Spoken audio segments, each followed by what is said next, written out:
like to thank the families who came today, the Amoroso family. Thank you for always being here to represent Chris. And the Main family, thank you very much. Think back to the day 14 years ago, we really didn't know what was going on. I was at home, got the call about the first plane, and thought it was an accident. A plane hit the tower. And turned on the TV, and then almost became a mini headquarters in my house where phones, I have different numbers were ringing, and the cell phones ceased to operate. And people were starting to say, once the second tower was hit, you know, should we close town hall, what, you know? And the answer was that now that we don't know what's going on, but we're under attack, people have to know that the government's operating. So everyone get into work and make sure everything's operating the way it should. After that initial stop, I went down to Boulevard East, to Fredman Park, and they have viewing glasses, and there were people there already congregating. And it was a very subdued crowd, very subdued, talking very low, almost like a church whisper. As we saw, the one tower was already down at that point, the other one hadn't fallen yet. And people were just stunned. I was stunned. We were speechless as to what was going on, and we still didn't know completely the type of attack we were under.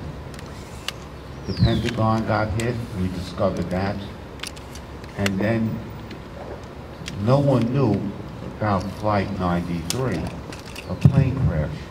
But we didn't know that it was because the people there were able to listen and found out that planes were crashing into the Pentagon, into the World Trade Center, and they were heading towards Washington.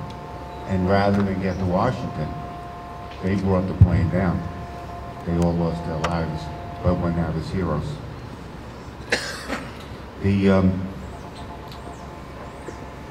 I think the shock still hasn't worn off. Years have gone by, but still hasn't worn off.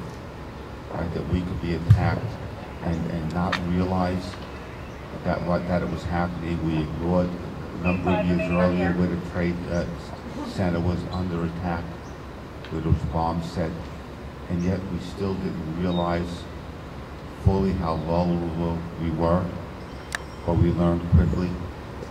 Think back to those days. Think back to seeing jets hovering above us, fighter jets, looking around at the horizon, turning around, looking in all directions. All flights were canceled, except military up there protecting the area. You know, to see the country come together like this.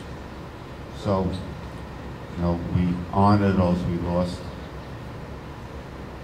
You know, David, we really didn't know at the time. David really was a resident of Union City. Was still an EMT with Union City, but he lived in North Bergen, and we only found out later on, so we placed a plaque at his home, at his family's home.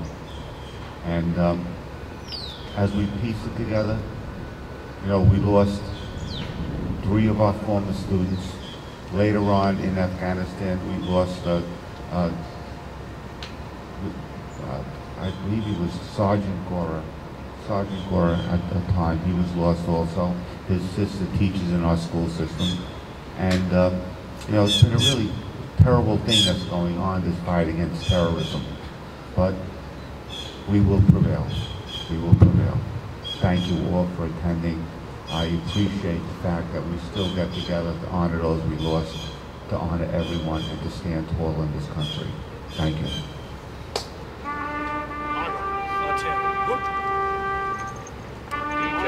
Order.